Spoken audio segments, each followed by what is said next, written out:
আসসালামু আলাইকুম। আজকে আমি আপনাদের সাথে শেয়ার করব একটা স্ন্যাক্স আইটেম যা ছোট বড় সবারই অনেক পছন্দের। সেটা হলো স্যান্ডউইচ।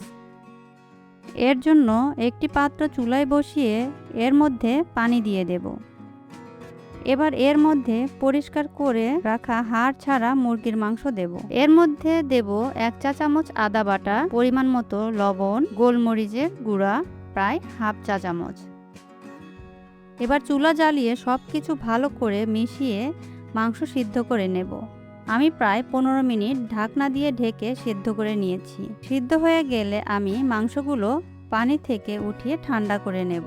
মাংসটা একটা প্লেটে নিয়ে আমি কাঁটা চামচ দিয়ে এরকম করে খুলে নেব। সবটুকু আমি এরকম করে খুলে নিয়েছি। এই তো দেখতে পাচ্ছেন সবগুলো খোলা হয়ে গেছে। এবার একটি শুকনো পরিষ্কার পাত্রে ছাড়ানো মুরগির বুকের মাংসগুলো নেব। এরপর দেব কুচি করে কাটা শসা, কুচি করে কাটা গাজর। এখন দেব মেয়োনিজ। মেয়োনিজ দিয়ে একটা চামচ দিয়ে এইভাবে মিশিয়ে নেব। আমার মেশানো হয়ে গেছে। এবার স্যান্ডউইচ তৈরি করে নেব। এই জন্য আমি এখানে নিয়েছি ব্রাউন ব্রেড। ব্রেডের উপরে বেশি করে পুর দিয়ে দেব, কম দিলে ভালো লাগবে না।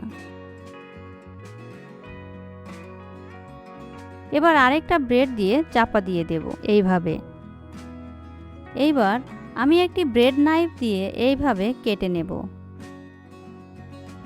এই তো দেখতেই পাচ্ছেন কেমন হয়েছে আমার তৈরি স্যান্ডউইচ। আপনাদের যদি আমার ভিডিওটি ভালো লেগে থাকে অবশ্যই কমেন্টে জানাবেন।